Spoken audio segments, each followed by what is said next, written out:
I guess you probably didn't see what I.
All rise.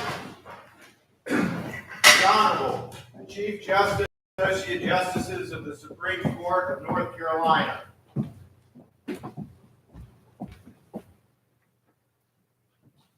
yes, oh yes, oh yes. The Supreme Court of North Carolina is now sitting to the dispatch of business.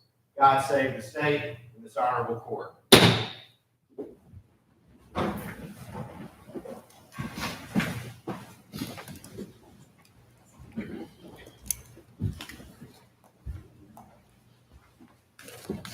Good morning, everyone.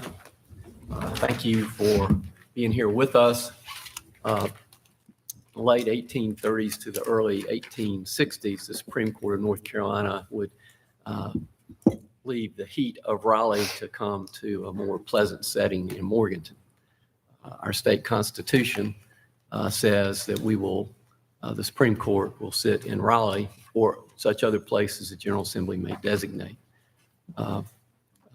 Justice Irvin and I were able to persuade the General Assembly that Morganton would be a good spot in Western North Carolina for us to bring the court. And so we are grateful to be here with y'all. We have to say that the folks here in Morganton, Burke County are so gracious. We appreciate all that they've done. You'll notice that there are only 6 of us up here as opposed to 7. Justice Hudson is having to go through the protocol. And when I say through the protocol, y'all know what that means now. 3 years ago, we would have been going, what's that all about? We know. So she is joining us through the miracle of live stream.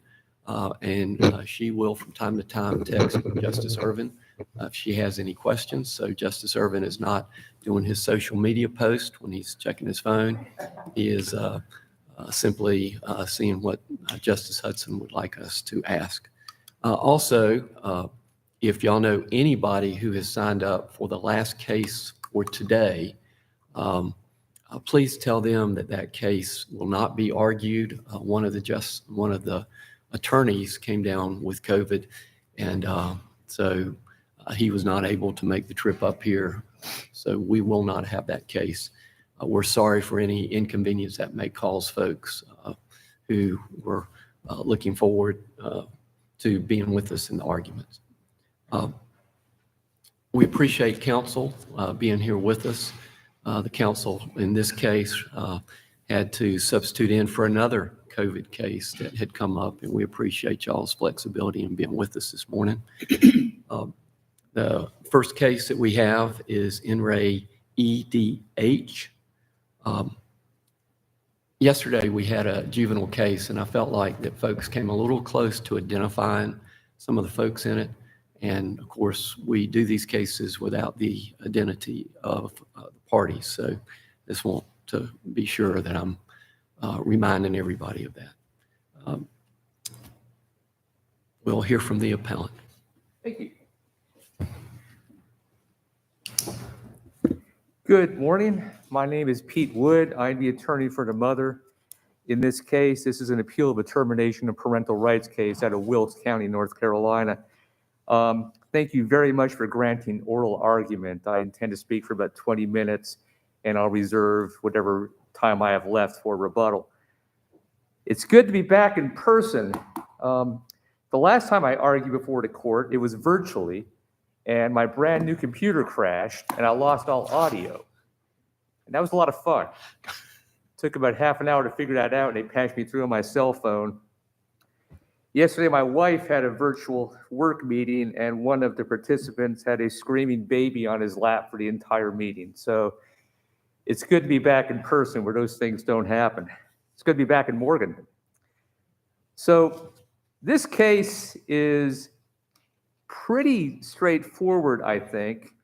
And I think there's not a lot of dispute about the facts or really about the law. Now, the application, we disagree about that, but let me just tell how we got here. This is a termination of parental rights case, August 25th, 2020. Judge Houston presided over a termination of parental rights case in Wilkes County. That day in court, she announced she had found grounds to terminate, but she was holding her ruling in abeyance. Now, it gets kind of sketchy at this point because there were no further hearings in the case in open court. But from what I can gather, something happened on August 28th where some of the parties were there, and she announced in chambers that she had found it in the best interest of the child to terminate rights. She made no findings of fact and no conclusions of law.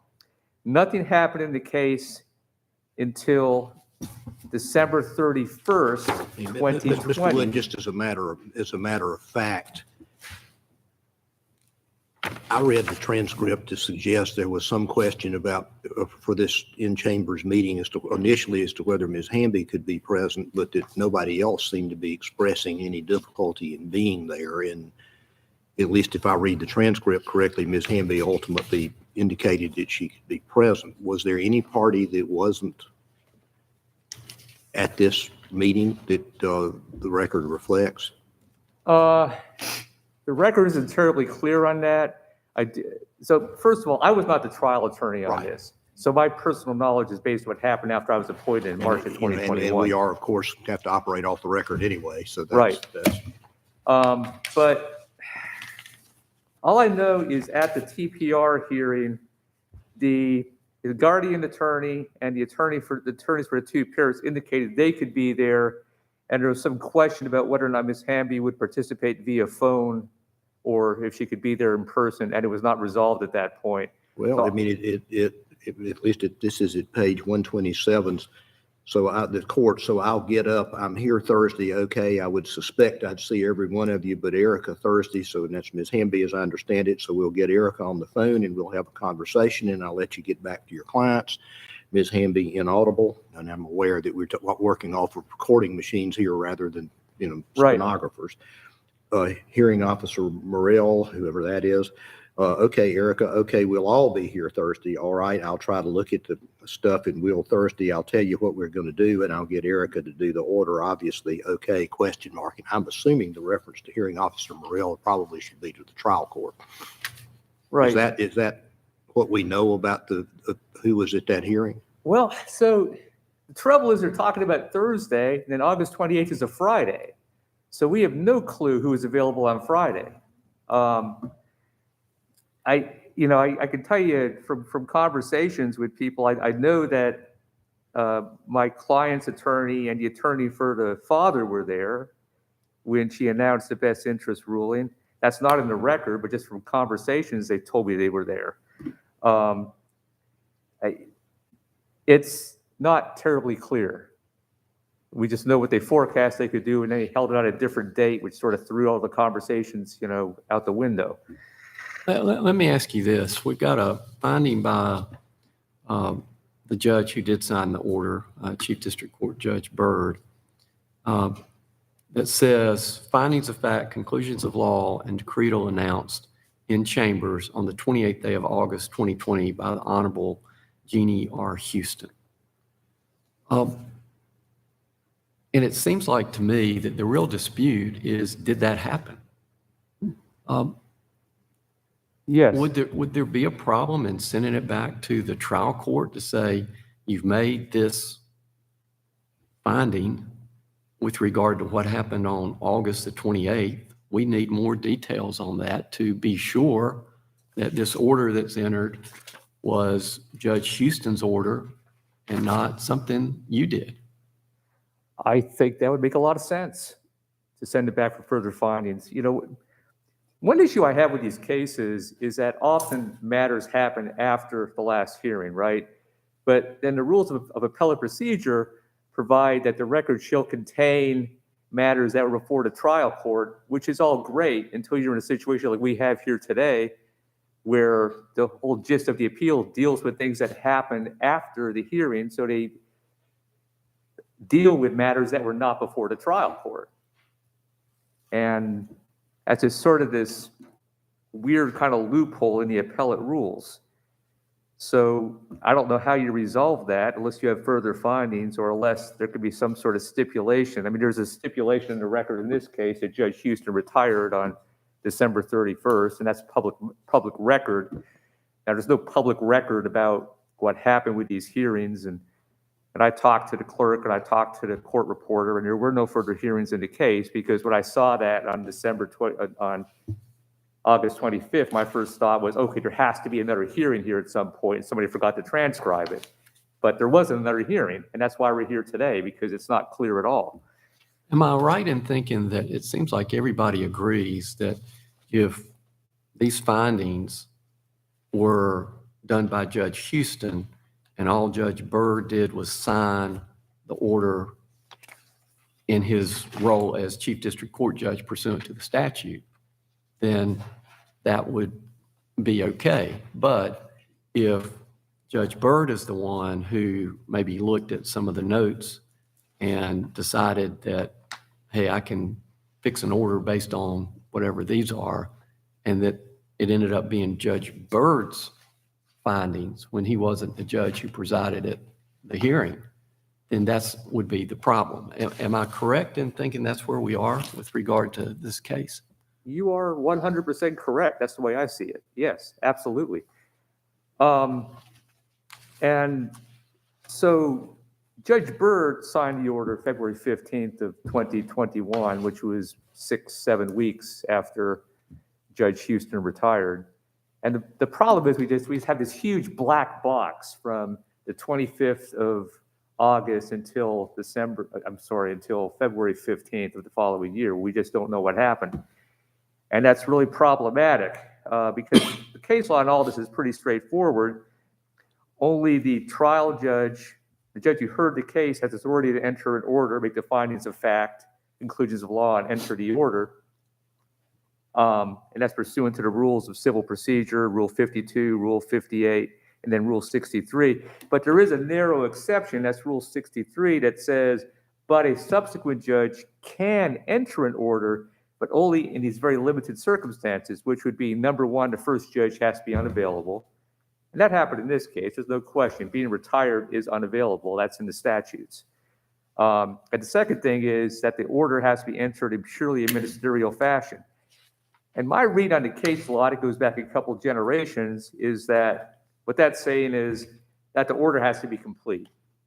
There's cases like in Re RP where the parties all made massive amounts of stipulations as to what the findings would be, and a second judge signed the order, but there were findings outside those stipulations, so that made the order a nullity. If the order is a nullity, it has to be remanded back to the trial division for either the initial judge to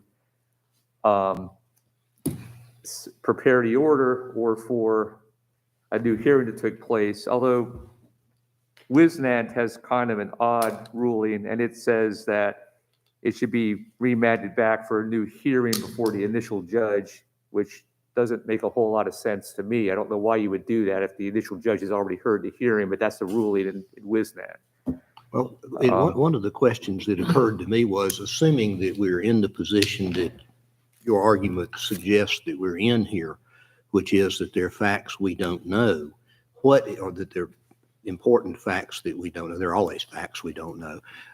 Important facts that we don't know. What's the proper remedy? I mean, noticing appeal is potentially one. In CMC, there was a Rule 60 motion filed and that resulted in a determination that the wrong judge had signed the order without authorization to do so, and therefore it was a nullity.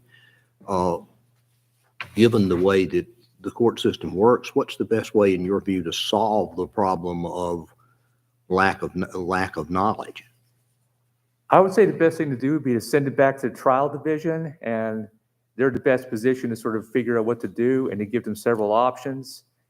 I would say the options would be that Judge Houston, and I don't practice in Wilkes County, so I am unaware if Judge Houston has come back as an emergency judge or something. She may have, I don't know. But my last hearing was that she had retired. For Judge Houston can enter the order, or for a new judge to hear the case, or Rule 60 motions are certainly a remedy where the parties can work something out. And I think that the trial attorneys are in a better position to do that than certainly the appellate attorneys are. They know the facts of the case better. But yeah, I would say that that would be my suggestion. What's your position on the garden ad litem's suggestion in the brief submitted by the GAL that instead of sending the matter back for any findings of fact or conclusions of law, that under Rule 63 and the Lang case, that the judge that signed the order, who here would be the Chief District Court judge, should be free to utilize his or her own discretion as to whether or not he or she feels as though he or she should be involved to the extent of just signing the order like the Chief District Court judge did here? Well, a judge does have discretion, but a judge doesn't have unfettered discretion. And my response to that would be that we still don't know what happened and that the case should be remanded back to the trial division. The case law in these types of cases hasn't been disturbed for years. There's not a lot of case law on it, and this court has authority to change that.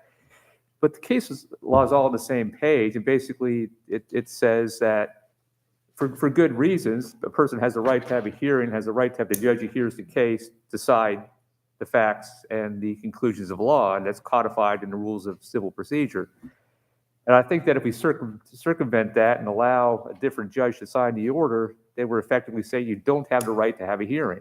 When you mention unfettered discretion, is that an acknowledgement that discretion was available to be utilized here and that it was just exceeded by the Chief District Court judge, or that discretion was inappropriate to use here such that any level of discretion should not have been utilized?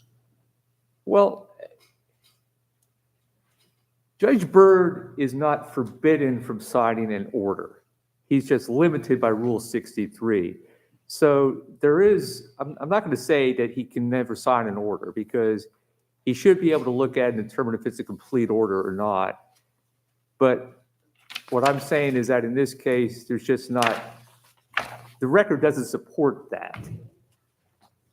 I'm sorry, Mr. Wood, the record doesn't support what? Doesn't support a finding that Judge Houston had a hearing in chambers where she dictated the entire order, which would be what had to happen to get around all the cases on this, In re RP, Savage, Wisnant, and the rules of civil procedure. Let me ask it this way. Sure. Did the Chief District Court judge have the discretion to sign this order administratively and ministerially? In this case, he did not, because I think the record does not support a finding that Judge Houston gave out all the findings of fact and conclusions of law in the order. All I could find from the record is that she announced she had found ground. She found 2 out of 3 grounds, and that she had, at a later date, made a decision to terminate rights. But there's nothing in the record suggesting that she, in chambers, had drafted an entire 11-page order. And that raises questions. I mean, if she did draft the entire order back on August 28th and read it to everybody, then why wasn't the order entered at that point? You know, if it was complete, unless Judge Houston is just reading off the top of her head an 11-page order, which I think is highly improbable, at least I can't do that, then I would assume that she had written something down. If she wrote something down, the age of internet and, being able to email files, why not just email that to the county attorney, who would then make it into an order, and that would be the end of it. But for whatever reason, and we don't know what happened, nothing happened in the case until February 15th, and when the order was signed. I mean, that can be established from the record. Things happened in the case, but we're curtailed by the record. It's just not in there. So how much weight should we give to the statements in this order signed by the Chief District Court judge that says, findings of fact, conclusions of law, decreed or announced in chambers 28th day, August, by the Honorable Jeannie R. Houston, administratively and ministerially signed by the Chief District Court judge? should, I mean, how much probing should we do when we have one of our judges saying, this is what happened? I think every judge has to have something to support a finding of fact and conclusion of law. I mean, if there had been a number of findings in this case, a determination order that described things that the mother had done that were not in the record, that wouldn't be acceptable. And there just is nothing in the record to support that. If it's something that only the judge knows, then that really doesn't meet the standard for findings of fact and conclusions of law. So if we were to send it back to Judge Byrd, what would we ask him? Would we say, you've made these statements in your order? Tell us what occurred that supports those findings? I think there would have to be some sort of hearing where evidence would be put on. And I think that something would have to be on the record to show what happened. And then we're also dealing, as I understand it, Judge Byrd's about to retire. So and that opens up a huge other can of worms if that takes a long time to happen. But that's just what I've heard. Well, is it a hearing, or is it simply Judge Byrd explaining why he would make these two statements? In other words, he could say, we were going through Judge Houston's files after she retired. We found out that she had this order she'd never signed. Therefore, I put these two statements at the end of it, and I signed it. Wouldn't that solve, if that were his statement? Wouldn't that solve it? Well, perhaps, but then there's a statement that on August 28th, all these things were said.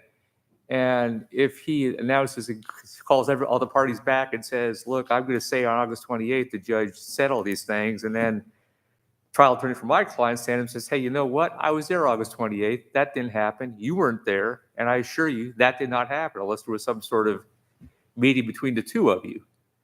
And once again, we're dealing with not knowing what happened after August 25th. There's a detailed transcript in that date, and then there's this sort of speculation. Well, isn't the key question whether this order, which has very detailed findings of fact, whether that was drafted and reviewed by Judge Houston and just not signed? Because if it wasn't, then doesn't Judge Byrd's signature go beyond a ministerial function? Well, if Judge Houston prepared the entire order before she retired, then Judge Byrd has the right to sign that order. But we just don't know if she did that or not, and that's the issue we're facing. We just don't know.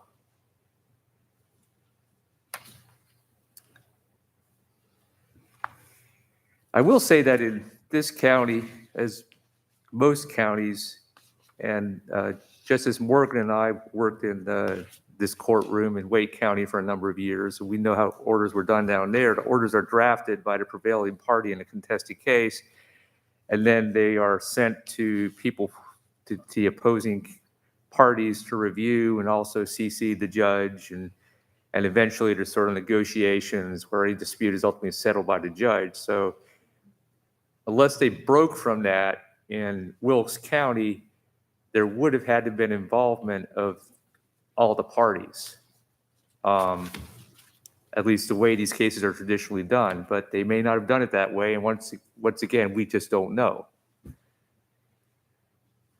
So that's the essence of my argument, unless there's some questions from Justice Hudson. No, she and I've had some discussion about whether to ask questions, but so far, unless this is one right here, I guess our question would be if we quote, just don't know, close quote, what happened, do we have to have a hearing in your view? I think we have to have some sort of a court proceeding, or at least the parties can discuss what happened, have an opportunity to make motions and respond to things. You're also stuck with the awkward position of the attorneys being witnesses and the judges being witnesses in a hearing. I don't know if that's be a full-blown evidentiary hearing, but I think there has to be some sort of proceeding in open court where this matter is at least discussed. That would be my response. Well, for future reference, there's a provision in the Rules of Appellate Procedure that allows the inclusion of statements settled in accordance with the rest of the record concerning what happened in bench conferences and things of unrecorded charge conferences, things like that. Would that be a better practice in the future? To have this kind of issue dealt with in such a statement? The record settlement process at least provides for that. Yes, I agree with you. I was unable to secure those statements before the record was settled. I attempted to, and I was only in the last week or so able to find out the contentions of my client's trial attorney. But I had tried last year, was unable to do that. It may be wandering far afield, but when I did a record and had that position, sometimes I wound up just writing a statement, putting it in the proposed record, and then seeing what happened, with the court having the right to settle it later if somebody objected to the accuracy of it. I think that would make sense. I agree with that.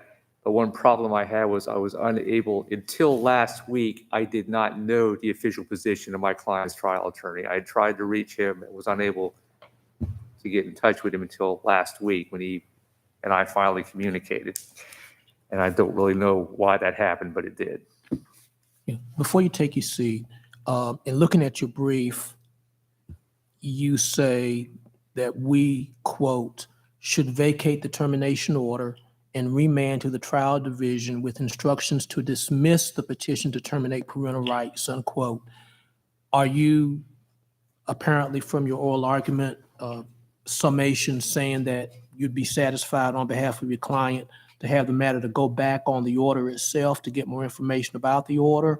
Or are you still standing by your brief's request that we vacate the judgment and dismiss the petition for the TPR? I would be satisfied if the court were to send it back for further proceedings to figure out exactly what it was that happened with this court order. Yes, I'll be satisfied with that. Unless there are any further questions, I am going to reserve my remaining time for rebuttal. And thank you very much for granting oral argument. Thank you, counsel. We'll hear from the appellee.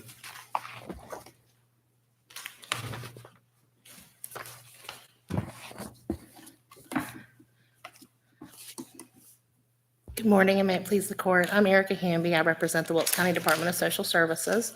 And along with Mr. Armbruster, we will be arguing on behalf of the order in front of the court. I plan to use 15 minutes to address the interplay of Rules 52, 58, and 63. And if this order were deemed not to be valid, what would then happen next? Mr. Armbruster is going to address the judge's discretion under Rule 63.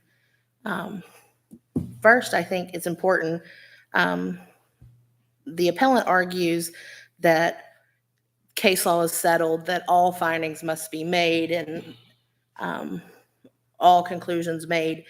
And in writing is what we have in front of us and all of the case law that goes back to Coggins.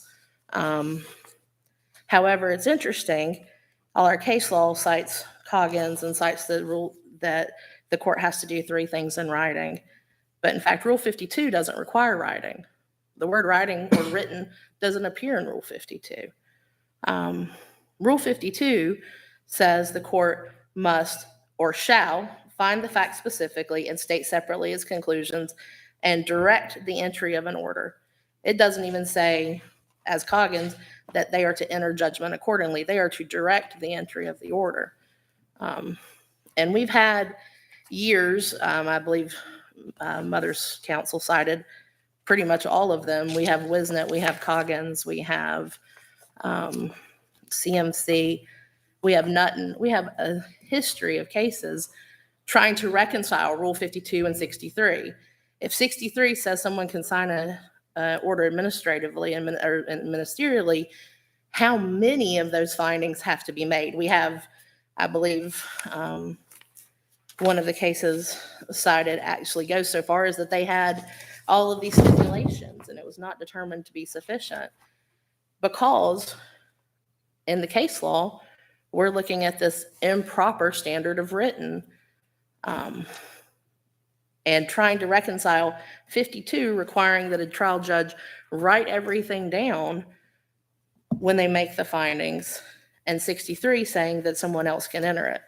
Interestingly enough, Rule 52, Rule 63, Rule 58, all the rules of civil procedure were adopted in 1967. The case, They've been modified a few times. they since did, then, haven't and they've all been modified several times. Rule Including 52 has because only I- been modified twice. It was written in 67 and modified in 69. But there've been some substantial modifications made to the rules applicable to entry of judgment, given confusion about when the notice of appeal had to be filed, if my memory is not failing. Oh, and that is correct. Rule 58 has had several extensive different modifications. But if we're looking at Rule 52 and the writing requirement, Rule 52 codified in 67, there was some amendment in 69. That is all that the statute reflects, is that it's ever been amended. We have the case of Coggins, which is decided in 71, that says these three things have to be in writing, they have to occur. But interestingly enough, Coggins cites a 1957 case for that standard. It cites 2 Atlantic Coastline. At that point, the standard was General Statute 1-185. And Coggins incorrectly, it specifically cites Atlantic Coastline, but it incorrectly attributes that to Rule 52. And then the litany of cases after Coggins quote Coggins and quote that that the findings have to be in writing. So are you suggesting that those cases were wrongly decided and we should reverse them? I'm suggesting that those cases, unfortunately, due to what I would assume would be a clerical error in citation, have been upheld throughout the process, though obviously you're sitting here de novo. It's a statutory interpretation. Statute, Rule 52, the statute does not say in writing. It does not say what those cases quote. Those cases quote that the court must do 3 things in writing. That phrase does not appear in Rule 52 and has not appeared in Rule 52, at least to my extent, since 1969. Well, let's just explore for a minute the purpose behind requiring the judge who actually hears the evidence to be the one who makes findings of fact and then conclusions of law. How is that purpose served if, particularly where they are very detailed factual findings and fairly complex legal standards that need to be met, how is that purpose better served by not requiring it? Well, and it's not my job to say what the legislature chose to write, obviously. Legislature could have, when they adopted Rule 52, taken the same wording from the prior 1-185 and included that requirement for writing, but they did not. Now, also at the same time, they also codified Rule 63, which allowed for the ministerial act. I presume, unfortunately was not alive or a member of the General Assembly in 1967, so I can't even begin to say, but I presume that they were noticing that the practice of law was changing. The practice of law was changing from what had been sort of the more archaic practice of law, the practice where the judge more likely did actually draft their own orders rather than a prevailing party drafting their orders. And they recognized that change. And instead of requiring that judge to be the one to put it in writing, they looked at it and said, they are to find the facts, they are to state the conclusions, and they are to then direct the entry of the order. Instead, under the original case where they were to have entered the order. Help me understand why in this case, what you're saying makes a difference. I mean, there's no question but that findings of fact and conclusions of law have to be made in termination of parental rights cases. Absolutely. And whether you do it in a separate document, whether you do it by dictating it into the transcript, which I know is the practice in some criminal, with respect to some criminal orders, or whether you do what typically seems to be the practice, in which I personally think is a whole lot easier to work with as an appellate judge, is all in one document. The fact remains, though, that the cases say that the findings and conclusions have to, one, appear somewhere, and secondly, they have to be made by the trial court with the limited exception of whatever may be permitted by Rule 63. And in this case, we have one order that contains findings of fact and conclusions of law and the judgment of the court, which is not signed by Judge Houston, who heard it, but rather by Chief Judge Byrd, who signed a document we don't know exactly from this record. Y'all may know, because you know things about this case that we don't know and are not supposed to know.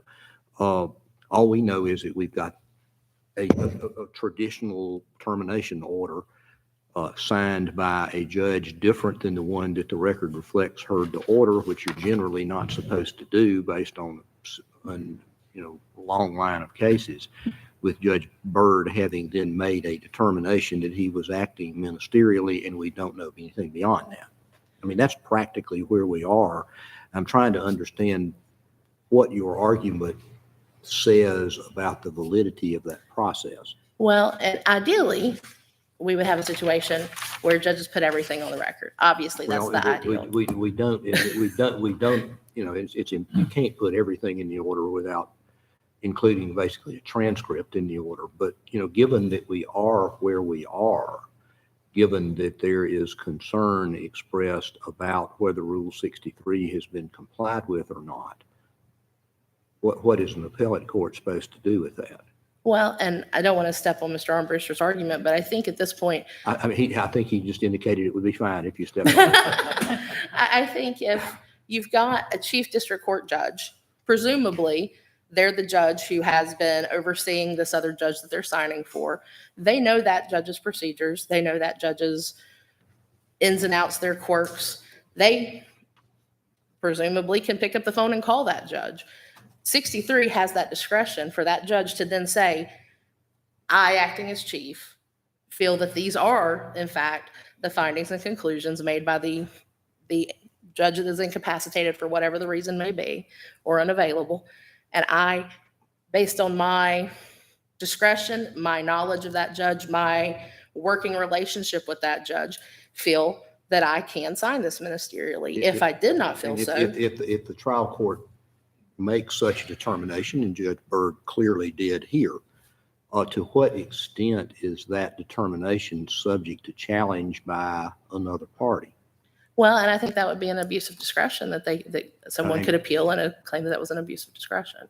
So you're not arguing then that because Judge Byrd included the language that appears at the end of the order, that that's the end of the inquiry? Pardon me? That's the end of the inquiry. The making of a statement of the type that Judge Byrd here is not conclusive. There's some potential for review later. I believe so. I mean, obviously, the lower courts always has an option for review, either for abuse of discretion. Do the parties that are involved in the case have any right to have input into the decision as to whether Rule 63 ought to be invoked?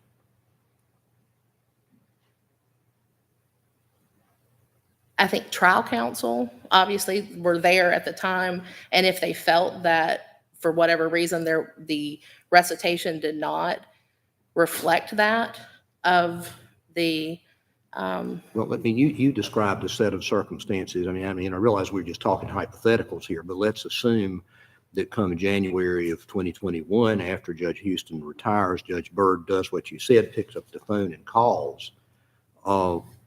That's not going to be an instance in which a party is likely to even know it happened. No, I agree with that. Is that?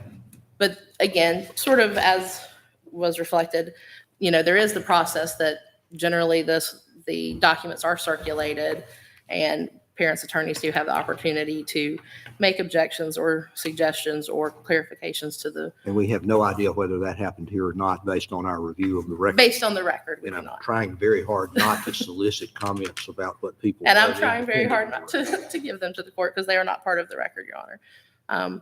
But that is the general practice, as has been announced, that the judge will ask somebody to draw the order, and the order is generally circulated.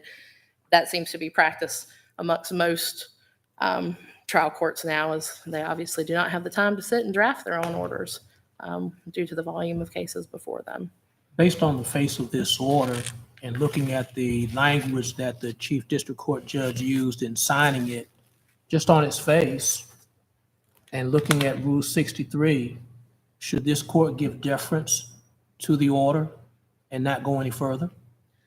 I think Rule 63 allows that discretion for the judge, and I think unless there's some way that can be proved that there was an abuse of his discretion, that in fact the court should let it stand. Is that your primary argument, or are you also offering as an alternative agreement with the mother as to sending the matter back? Well, and I think it's interestingly enough, there's, as I briefed, if the order is not valid, then the appeal is not valid because you can't appeal an invalid order. So at this point, if this order is not valid, there's still just not an order in the case. But just going back to your prior answer, where you said that the judge had the discretion, he said in the order he's exercising that discretion, that's the end of it unless there's a showing of abuse of discretion. But without the facts that help us know why he made that finding, that these findings of fact and conclusions of law were entered in chambers, without the underlying facts that help us know what the basis for that is, how do we even evaluate whether there was an abuse of discretion? And I can tell you hypothetically, I can't, obviously in this case, it is silent. We don't have that. Hypothetically, if someone does that, then affidavits from trial counsel could prove the abuse of discretion, things of that nature, then could bring it forth on appeal and show that abuse of discretion. This, obviously, in this record, we do not have that. Right. And so isn't the problem, since we don't have that, we can't simply affirm this order without that information? Well, I think the absence of an argument of abuse, that's where we're standing here. We're standing here where there's not an argument of abuse of discretion. There are not. So in the absence of an argument of abuse of discretion, I think you understand that the trial court had discretion and he exercised it properly. Well, imagine that if what happened was that in chambers on this August 28th day, Judge Houston said, here's what my disposition is going to be. But no detailed findings were made, no detailed conclusions of law were made, and the actual order was drafted sometime much later after, and Judge Houston never looked at it. At that point, wouldn't it have been an abuse of discretion to go beyond the ministerial function of simply signing an order that the prior judge had reviewed and agreed and said, yes, these are my findings? If in fact Judge Houston had never looked at it and never, but again, that's where I think you leave it in the discretion of the Chief District Court judge. He could have said, hey, Judge Houston, here's this order that's been submitted. Will you review this? He may have called Judge Houston. We don't know what he did before he chose to sign it ministerially, but he could have taken whatever steps he felt necessary to feel that he had the authority to do that. But I guess what I'm suggesting is that that in the absence of knowing that, we can't assess whether there was an abuse of discretion. And all I can say is best practice may be to have the judge sign an affidavit with what he has done to determine his discretion. Obviously, that's not what happened here, but that would maybe a best practice that could thwart off abuse of discretion claims in the future.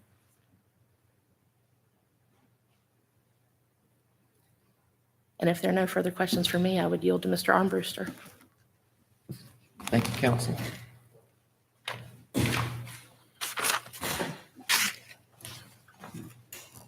Good morning, Mitch Armbruster, the Smith Anderson Law Firm in Wake County Bar here this morning. Please join the court on behalf of the guardian ad litem for the minor child.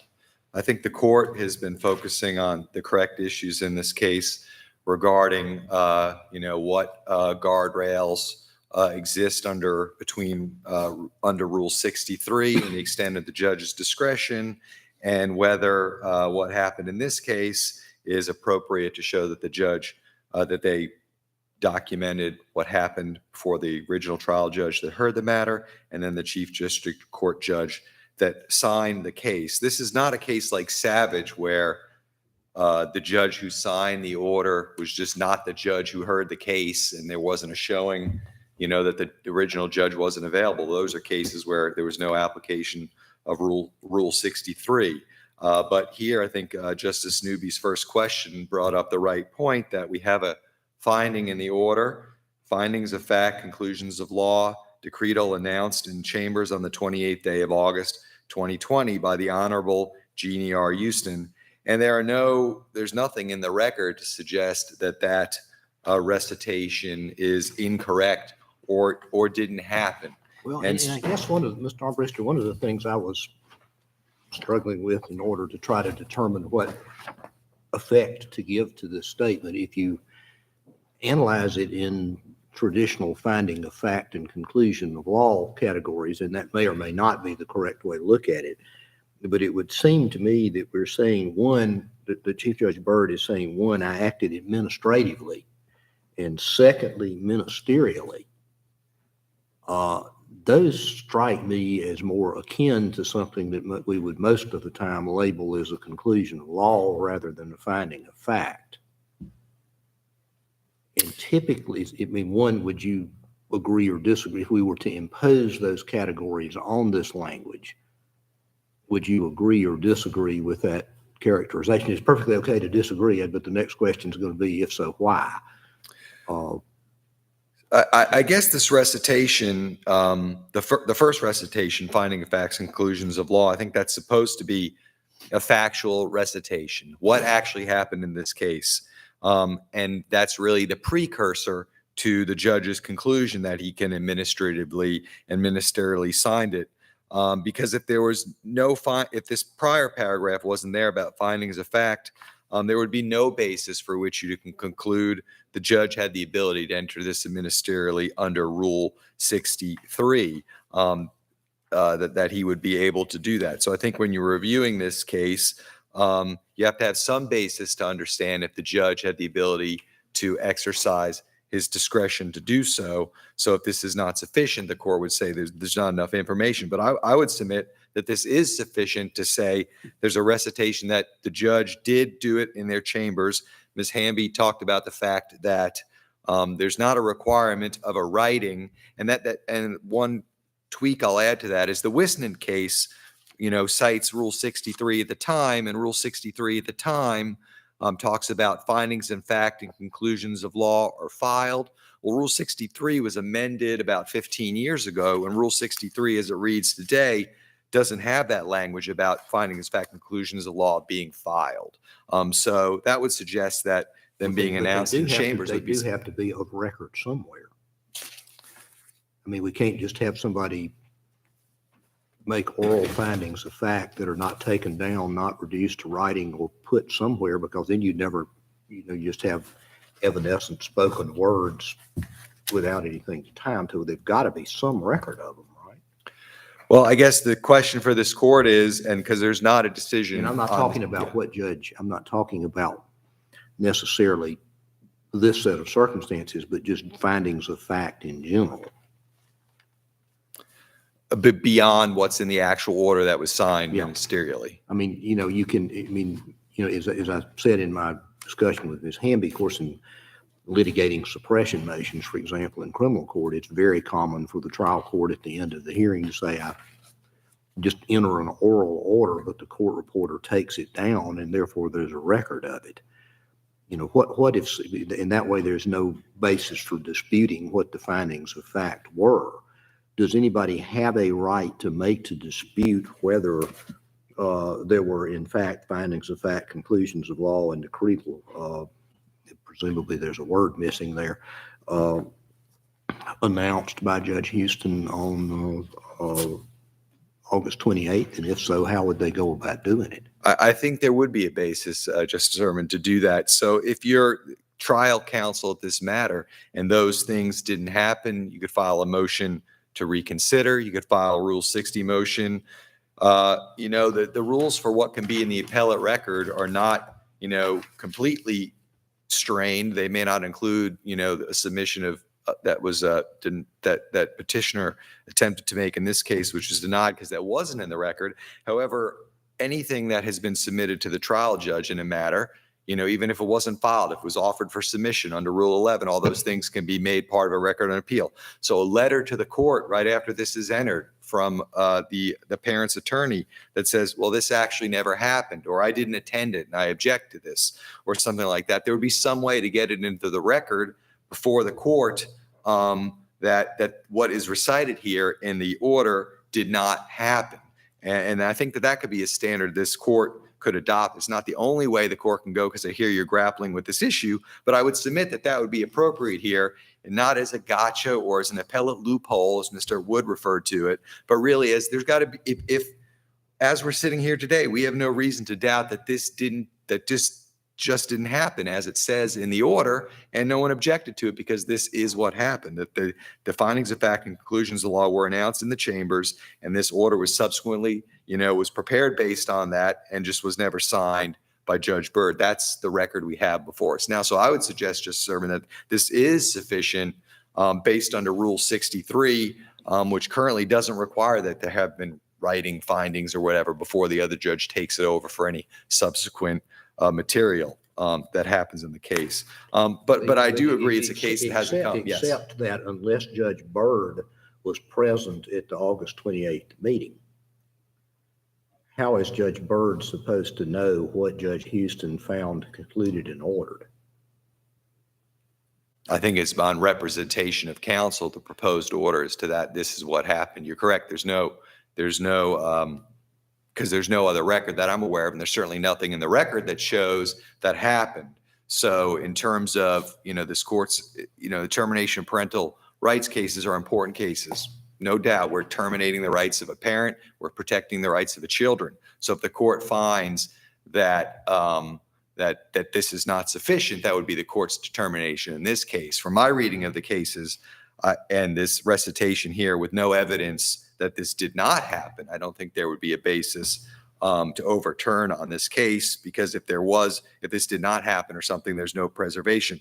If the court finds that there needs to be more than that, than what's in this order, then I think the order would have to be remanded for a further hearing. I don't think you necessarily need to reverse what happened. If you're saying there needs to be more evidence put in the record to be upheld, then it can be remanded at that point, and the trial court can determine whether this order as entered can be upheld with additional evidence or whether they need to have additional hearing. Let me ask you a question that I asked Mr. Wood, which, and I think I forgot to ask Ms. Hamby, and I apologize for that.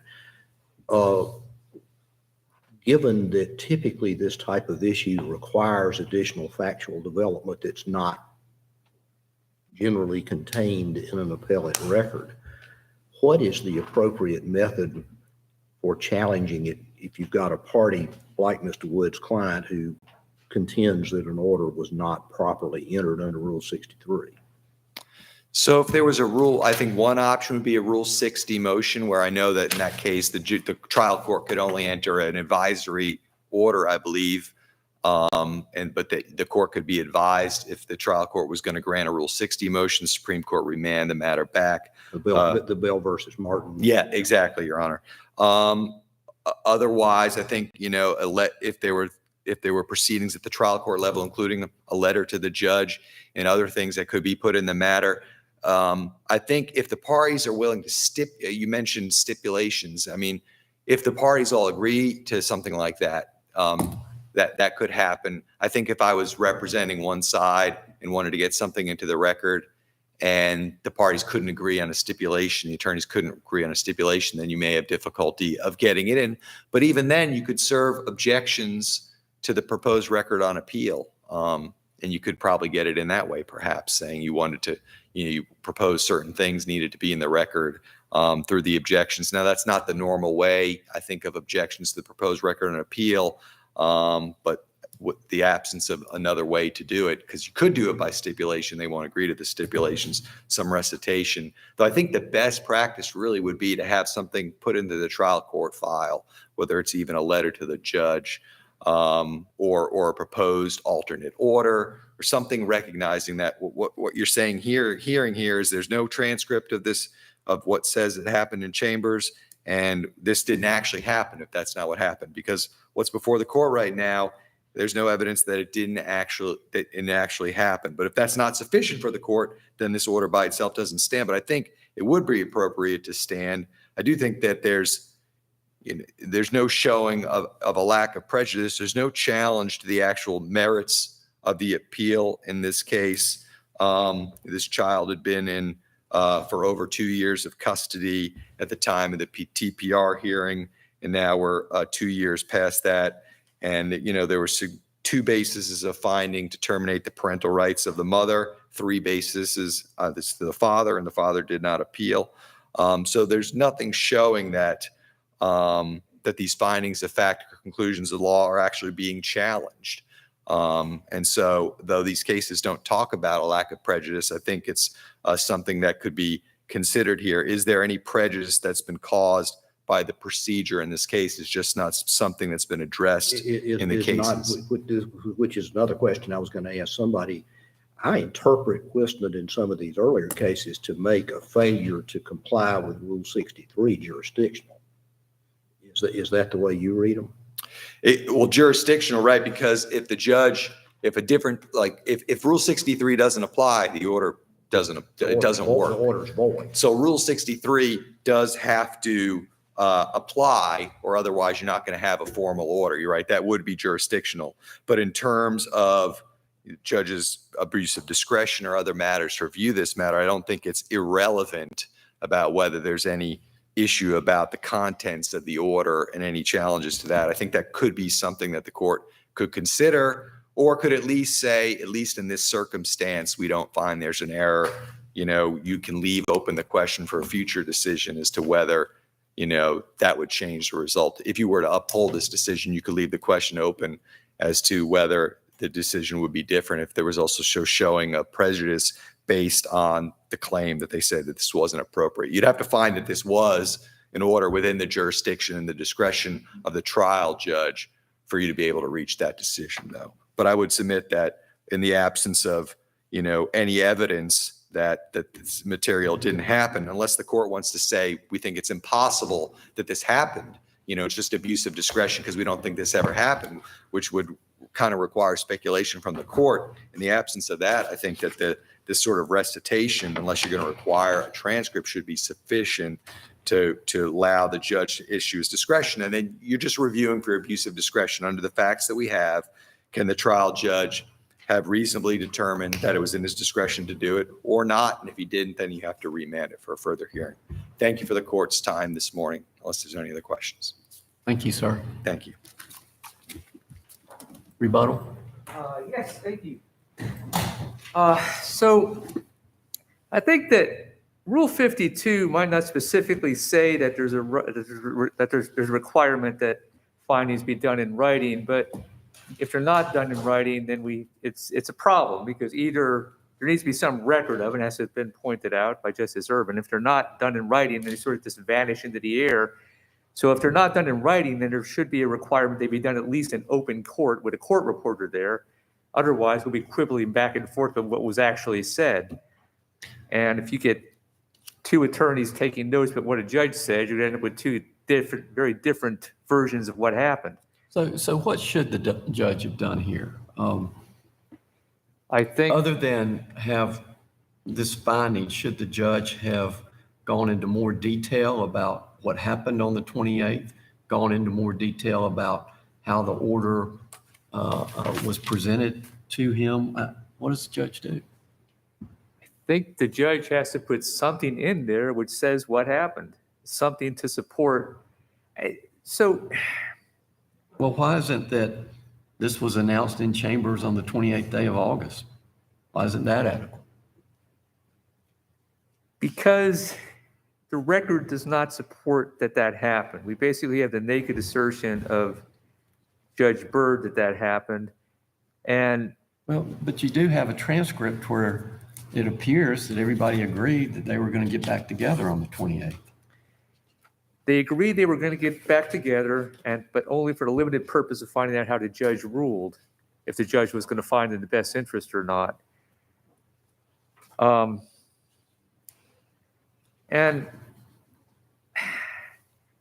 I understand there's an argument here that Judge Byrd could have called up Judge Houston and said, what happened? What were your findings? The problem with that is there's no reason for Judge Byrd to call Judge Houston before she retires because she's the judge. After she retires, if he calls her up, then she's making findings of fact, which she's not allowed to do. So any sort of conversation between the two of them doesn't really make any sense because either it's not required or it's not allowed. So in either situation, I think that the only thing that we can have here is that if the order was prepared ahead of time and it was okayed by Judge Houston, that's the only thing that is allowed in this situation, and we have no evidence that that happened. I think I heard your colleague indicate that the burden was on trial counsel to put something in the record saying, oh, by the way, what was found never happened. Is it the burden on the trial court or is it on trial counsel to put something in the record? Well, I think the burden is on the trial court to do things procedurally and jurisdictionally in the correct way.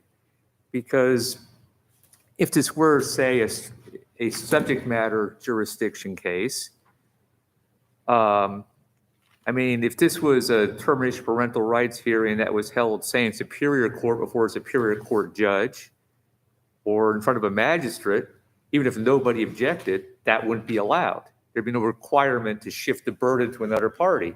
And I think we have the same thing here, that it's simply not allowed. There's no mention in any of these cases of a prejudice requirement. No requirement that there be any kind of objection ahead of time. The simple question is, was Rule 63 followed? Was Rule 52 followed? Was Rule 58 followed? If they're not followed, the burden does not shift to the other party to object to put something in the record.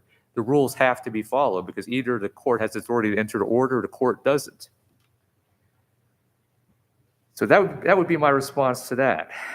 I don't think that there is a requirement that it be proven that it's impossible for something to happen. That's just a very, very high burden because there's always some conceivable way that Judge Byrd could have got these findings ahead of time. Most of them don't make much sense. Like I said, if Judge Byrd is conversing with Judge Houston before Judge Houston retires, there's no reason for that conversation to take place. If Judge Byrd is at this August 28th hearing, why is Judge Byrd even there? That doesn't make any sense either. And then after December 31st, when Judge Houston is retired, there's no reason for these conversations to take place because Judge Houston no longer has any authority. If Judge Byrd picks up the phone and calls Judge Houston and says, hey, what would your finding have been about this? That's all well and good, except for Judge Houston has no authority to dictate findings at that point. I think either the findings have to be in writing ahead of time, or they have to be on the record and in an open hearing with a court reporter there. Anything else leads to this huge mess where we're dealing with competing memories, competing notes, competing versions of what happened. And that's just not a good way for things to be in this state. And unless there's further questions, I'm going to sit down. Thank you very much. Thank you, counsel. Thank you to all counsel. I know, again, y'all were asked to be flexible last minute. Appreciate y'all coming up. I don't know about y'all, but when I look around at the beauty of what we have here, sometimes it's nice to get out of Wake County. So again, we appreciate y'all and appreciate the folks for being here at this historic occasion. So, Mr. Clerk. All rise.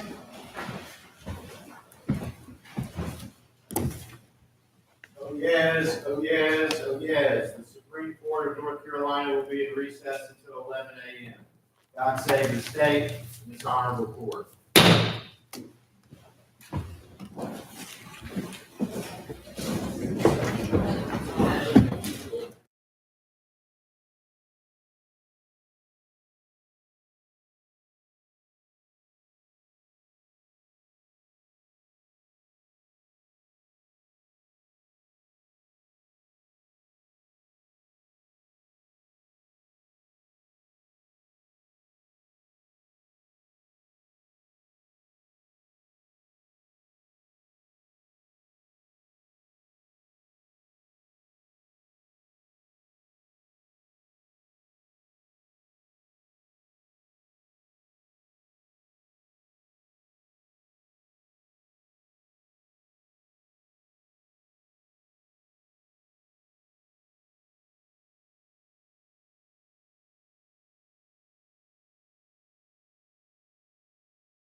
All rise.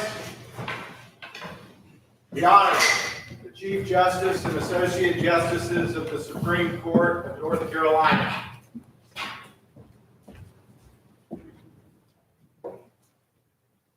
Oh yes, oh yes, oh yes. The Supreme Court of North Carolina has resumed sitting for the dispatch of business. God save the state and this honorable court.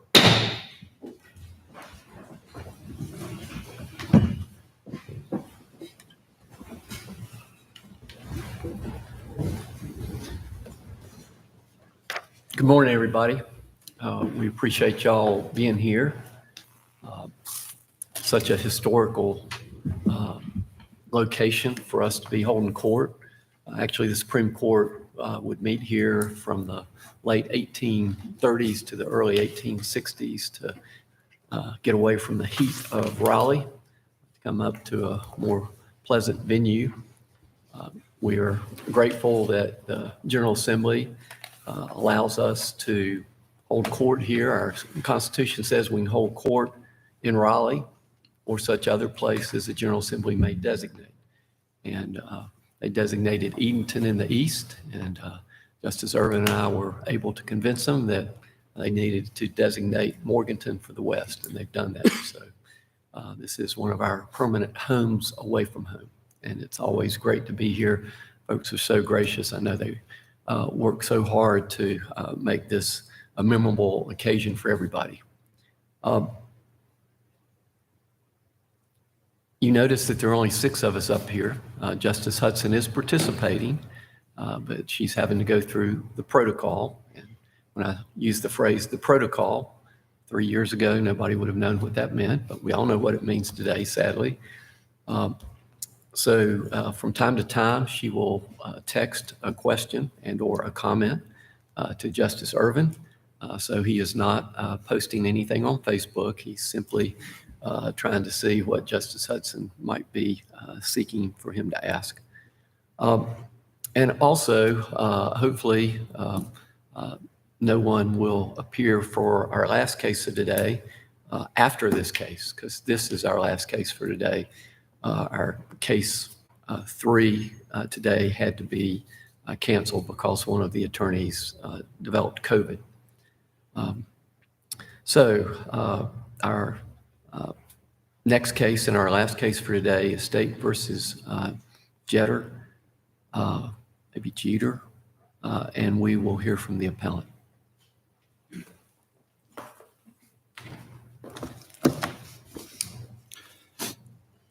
Good morning, Your Honors. May it please the court, my name is Jason Yoder. I'd like to reserve 5 minutes for rebuttal. I'm here today representing Mr. Getter in this probation revocation appeal. 399 days passed between the expiration of probation in Mr. Getter's case and the revocation hearing that occurred in this case. The Court of Appeals below found that delay to be significant and unadvisable in the administration of justice, but nonetheless upheld the good cause finding below because it concluded that no single set of factors applied. The Court of Appeals should be reversed. A few years ago in State versus Morgan, this court was asked to interpret General Statute 15A 1344F, the statute that gives a trial court the power to hold a revocation hearing after the expiration of a defendant's probation. That statute has 3 prongs. First, the violation report must be filed prior to the expiration of the defendant's probation. Second, the court must make a finding at the hearing that the defendant in fact violated probation prior to the expiration of the probationary period. And the third prong, which is at issue in this case, is that the trial court must find for good cause shown and stated why probation should be extended, modified, or revoked. This case asks this court to interpret what constitutes good cause. As the state conceded in its briefs and defendant has argued, the purpose of the statute is to limit the trial court's ability to revoke probation after the probationary period has expired. That's the sole purpose of this statute, and it should be interpreted in light of the General Assembly's purpose. The Court of Appeals below found that no set of factors apply. In so finding, they created an unconstitutional guide, which creates unfettered discretion in the trial courts throughout the state. It's not unusual for good cause to not have specific factors to need to be found to justify it. Isn't that correct? Well, I cited several good cause provisions in which, although the statute has no statutory conditions, this court and the lower courts have found like specific conditions that need to be considered when making a good cause determination. Well, there can be good cause shown for different kinds of circumstances, but say, for example, for a continuance in the discretion of a trial court, there need not be specific factors to be found for good cause to be shown for a continuance. Isn't that an example of such? I don't know of any case saying that there are no factors that apply, but I do know that there are cases holding that whether or not a continuance should be granted is in the discretion of the trial court. But as to whether there is a no factor at all, I'm not sure there's a case that holds that per se. So you would tend to agree then that there are some aspects of a good cause showing that do not call for a delineation of factors to justify good cause. And your argument is that there should be such here, but that's not necessarily the case for good cause demonstrations across the board. Is that right? Well, the official commentary to this section actually explains the purpose behind the rule. Let's talk about the official commentary a second. My understanding is that the official commentary was written by the Criminal Code Commission That's in the correct. 1970s. That's correct. The statute's changed substantially since then, hadn't it? It has changed, but that official commentary has never been changed. And I don't think there's an indication in the legislative history that the purpose behind that statute has ever been significantly Well, changed. the statute at the time that it was drafted by the Criminal Code Commission specifically required some establishment that reasonable efforts were made to take care of the violation notice prior to the expiration of the period of probation, I think. Is that understanding correct? That's correct. That's the And previous that version of the language has been statute. taken out of the statute, right? That language was taken out of the statute. That's correct. What effect, if any, should the removal of a specific requirement that there be a showing that reasonable effort, I don't remember what the exact language was, you can probably tell me, but that there be a showing of reasonable efforts to get the matter heard before the expiration of the period, and its removal in the insertion of language that simply referred to good cause? Well, I think that if you look at the legislative history of this specific provision, there's no indication that in rewriting this statute, they intended to give the prosecutor and trial courts unfettered discretion to hold these hearings indefinitely. The purpose of amending this statute, as I understand it, was solely based on a Court of Appeals opinion in State versus Reinhardt, which held that trial courts have no authority to extend or modify probation after the expiration of probation. And if you look at the legislative notes, the hearing, and everything else involved with the legislative history of this statute, I think it was rewritten, and yes, that language was removed, but I don't think there was any indication in any of the legislative materials that the purpose was to take away the state's responsibility to bring hearings in a timely manner.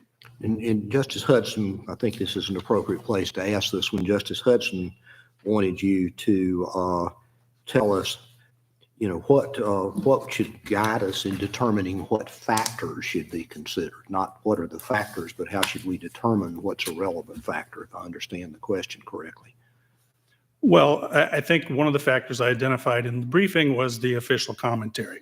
And I understand your point that the official commentary was written and a long time ago, but it's never been changed or modified, which is an indication that none of the parties believed that any of these changes were intended to extend. I apologize for interrupting you, but do you know of any instance in which an amendment to Chapter 15A was accompanied by a legislative amendment to the commentary?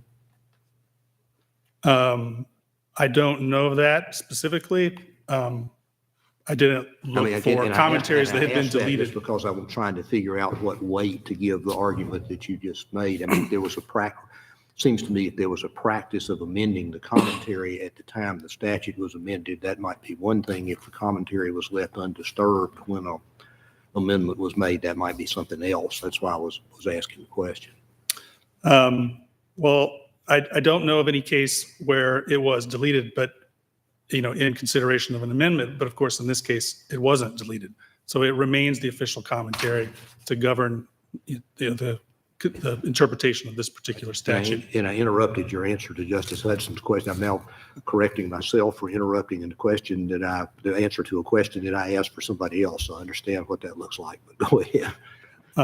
I'm sorry. The question that Justice Hudson asked was what should we consider in identifying the factors, and you named the official commentary. What other, not what the factors are, but what considerations should we look to in identifying relevant factors?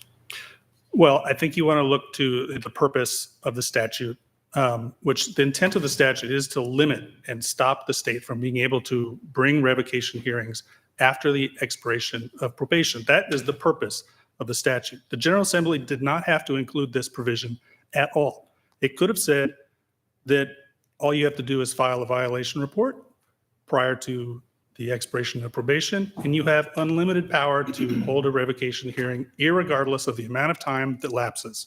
They didn't do that. So the clear purpose of this statute is to restrict that. And in looking at what factors you need to consider, I think that is the rubric that everything has to be looked through. What is the purpose of the statute, and how can we affect that statute? And how can we have consistent rulings throughout the state in terms of what would and would not constitute good cause? Already we're seeing very wild and inconsistent good cause findings throughout the state. We're seeing judges say that the period of time doesn't matter, that the fact that you violated probation at all prior to the expiration of probation is itself the good cause to revoke probation. That would seem to ignore the structure of the statute, which requires both a finding that a violation happened prior to probation and a separate and completely distinct reason for revoking probation after the expiration of probation. Why would it not be appropriate good cause for the underlying charged offenses that are the reason for the probation violation allegations to be resolved prior to the probation violation coming to resolution? Well, I think one of the reasons why that would be inappropriate is because it effectively creates this loophole in the statute. Under the Justice Reinvestment Act, there's really only two ways a defendant can have their probation revoked these days: effectively for absconding and for committing a new criminal offense. For absconding, a good cause is generally going to be found because the defendant himself has made themselves unavailable prior to the expiration of probation in these cases. So that is going to be automatic in many cases. And if you say that the state should be able to resolve the underlying charges, then that would take away good cause for the second main reason why people are revoked these days. I think in looking at the statute as a whole, you have to interpret it in a way that it has meaning. And that has to be separate and distinct from the calendaring authority of the state, as your saying.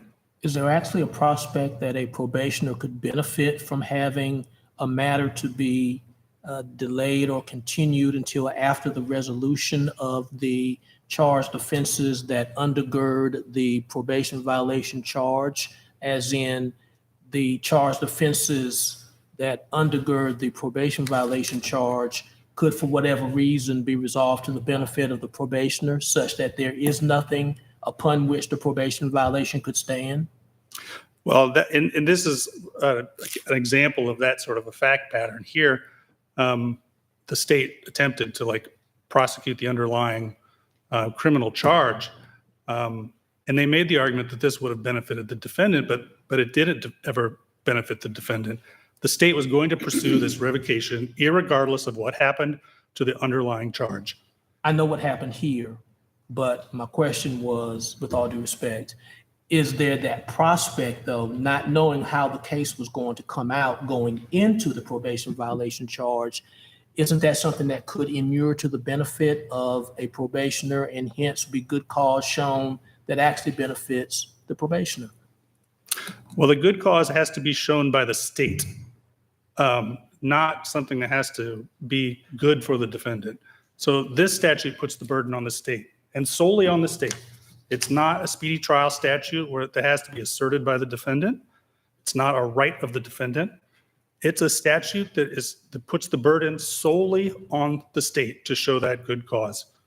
And whether or not the defendant might benefit from a delay or not would not necessarily go to the central question of whether the state itself has shown good cause. Well, what do you mean, if you read the transcript of the hearing, the revocation hearing on remand, the prosecutor says several times, I didn't count the number, but things like, we agreed to continue the matter. It was, the statements were all, at least the way I read them, most readily susceptible to an interpretation that the defendant didn't want to proceed until the substantive charges were disposed of in some respects. You're trying to understand we're in the position we're usually in, where you were not the counsel for defendant at the revocation hearing, and you don't know any more than we do about what happened. But assuming that I'm reading that, well, one, tell me if you don't think I'm reading those statements correctly, assuming that I am as a secondary matter, what weight, if any, in a good cause determination should be given to a defendant's active participation, for lack of a better word, in the process that led to the delay in hearing the revocation proceeding? Well, there's two things I would say about that. If the state is happy to continue a person's probation revocation case for the length of time that is involved here, there's a serious question as to whether revocation is even appropriate, whether the person is actually a danger. And you would say that regardless of whether the defendant agreed with that approach and encouraged it? Yes, well, the statute doesn't have any specific. It puts the burden on the state to show. It puts the burden on the state to show good cause, and I think what we're all trying to figure out in this case is, what does that mean? What things are relevant to a showing of good cause? And one of the things I'm trying to figure out is a defendant's active participation, which is the way I read the transcript, does that have any, should that be considered in determining whether there was good cause for not hearing the violation matter before the expiration of the parole period? Well, I would say one thing about that is that there was no specific finding by the trial court as to the good cause that the defendant consented to all of the extensions or, continuances in this case. But it is fair to say that your predecessor, trial counsel, did not dispute the accuracy of the statement made by the prosecutor or the statements made by the prosecutor at the revocation hearing, the remand revocation hearing. Well, and the second thing I was going to follow up, which ties into that, is that the prosecutor said he was unable to hold these hearings earlier. because there were multiple trials, that they're limited by the number of criminal hearings that they have in Buncombe County, and that he said he does this in every single case. I think there's a question as to whether the defendant here was driving the train on delaying these hearings in this case, or whether the prosecutor was simply unable or unwilling to proceed and wanted to take the shortcut of resolving the underlying charges, irregardless of how long it took before they were going to proceed in this case. And Counsel, isn't that a fairly typical practice throughout the state? to resolve the underlying charges prior to? Yes, sir. I don't practice in the trial courts. I don't know how common that is throughout the state. But I think the statute here, it was designed by the General Assembly to limit that. Whether the practice is that or not, the General Assembly has made it in its own determination that there should be limits as to how long a case can go before it's finally resolved. And Sorry. go ahead. Now, and if you're successful in your argument, what are the practical implications for the court system for future hearings? Well, I think when this case is somewhat unique in that it involves a suppression motion that eliminated the defendant or the state's ability to prosecute in this case. And the only reason we're here today is because the prosecutor decided to use the unconstitutional and illegally seized evidence at a revocation hearing. And this court in the 1980s approved the use of that and found that it was not a problem if the government used illegal evidence at a revocation hearing. Under the very narrow circumstances of this case, I would say that that is not good cause.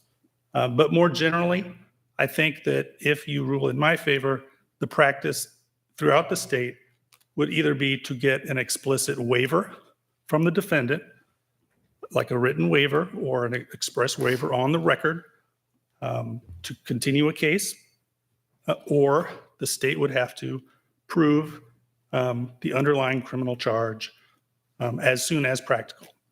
Well, you would agree that the number of hearings on probation violations would increase? I think the number of hearings would be the same, but the nature of those hearings would change. Full-blown hearings as opposed to admissions. That's right. But these hearings are more limited in nature than a full-blown criminal trial. And perhaps even an increase in the number of cases on probation dockets as a result of the ruling that you're requesting. I'm not sure how it would have that impact as the number of probation cases would increase, you're saying? Well, if you have to have a hearing as opposed to a full-blown hearing as opposed to an admission based on a conviction, then those cases need to be on a calendar sooner. And it's less likely that you could have a probation violation case brought up and consolidated with a plea transcript, for instance. That's true. I think that would be one possible outcome. And that would lead to an increase in counsel time preparing for those hearings. It's possible that it would increase. There's often separate counsel for the revocation hearing as there would be for the underlying criminal charge, although sometimes they are the same counsel and there would be, efficiency in that. Well, but efficiency perhaps in one sense, but an increase in cost to the taxpayers on the other hand. There could be. And it could even lead to less certainty in when cases are revoked and when probation is revoked, given the standard that the trial court is permitted to operate under for probation hearings. Is that an accurate assessment? I do not believe that's an accurate assessment. So what is the standard that for a trial court to revoke probation, what would a trial court need to find? How would they need to be satisfied? It's a reasonable satisfaction standard in North Carolina. At least it was prior to the amendments of the general statutes. So would a conviction more likely have a standard application across the board as to a reasonable satisfaction to a trial judge? Well, in North Carolina, a conviction is a presumptively, is presumptive evidence, and a conviction itself can just be entered into the record to secure a revocation. So They don't have to have an independent hearing based on that. Right, so it's less certain if it's left to the satisfaction of a trial judge. I don't know actually that there's any cases saying that reasonable certainty is less than beyond a reasonable doubt. The cases on reasonable certainty actually say that it's an entirely subjective standard and that the reasonable certainty of one judge could be higher or lower than the reasonable certainty of another judge. So it may be, and in fact, I know it is the case that many judges only revoke probation when they believe it's been proven beyond a reasonable doubt. That's their reasonable certainty. I've seen that in transcripts, and I know that's the practice in some places around the state. It may be considered lower in some places, but I don't think it necessarily is in all. Do you have any more No, thank you. questions? I do have only 6 minutes and 45 seconds left. So I would like to reserve the remainder of my time, if I could, for rebuttal. Thank you, counsel. We'll hear from the appellee.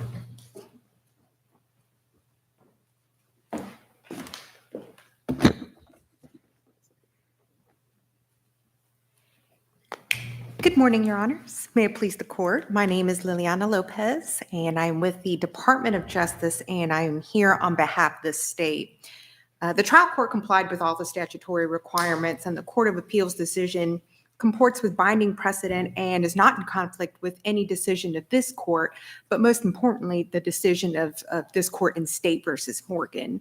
The current version of 15A1344F allows the trial court to revoke, modify, or extend probation after a period of probation expired if 3 requirements are met. The first of which, before the expiration of the probation, the state filed a written violation report with the clerk indicating its intent to conduct a hearing.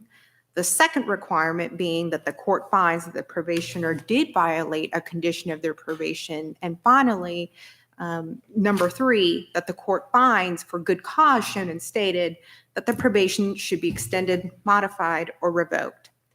Completely absent from this new version of the statute is language from an earlier version of the statute that says the court may revoke probation after the expiration of the period of probation if the court finds that the state has made reasonable effort to notify the probationer and to conduct the hearing earlier.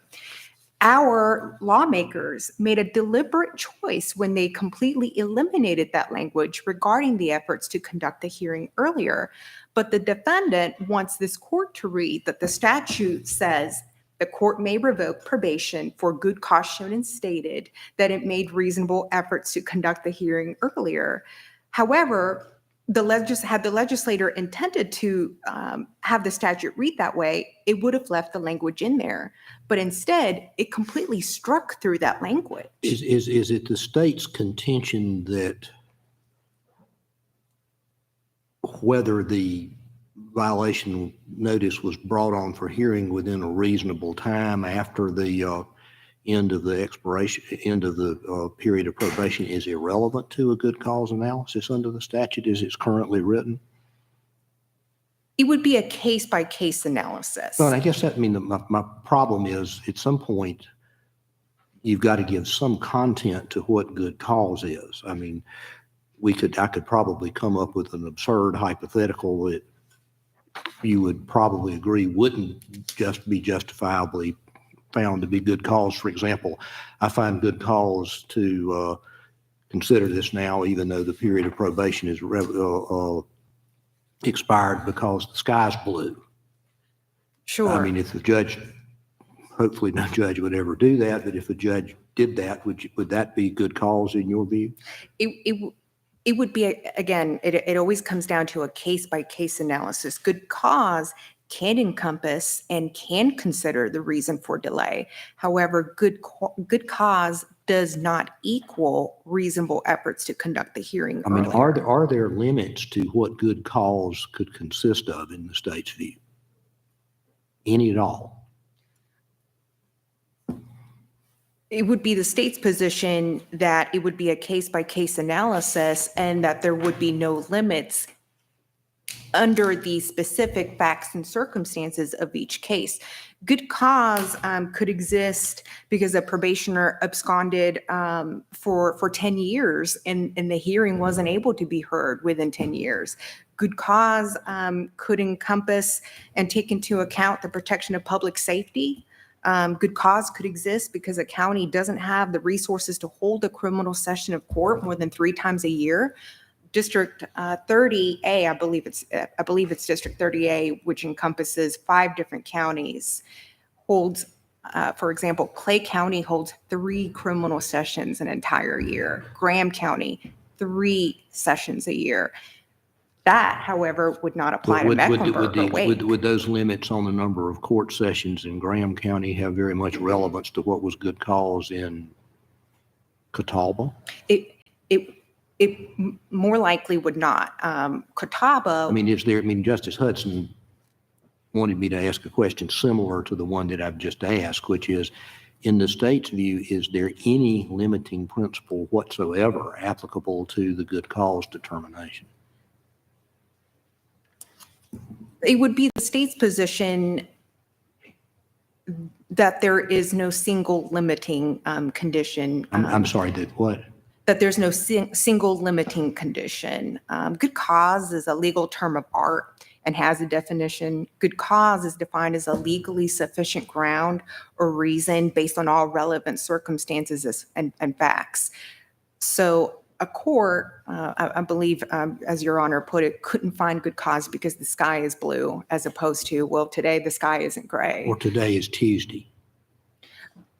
That wouldn't be good cause, would it? It would not. It would not. I don't believe it would be good cause in any jurisdiction in this county. Good cause doesn't always have to come down to one single factor. Is this somewhat analogous, perhaps, to speedy trial determinations? I don't believe so. It would be the state's position that it would not, due to the change in the language of the statute. The language from the statute was completely struck through.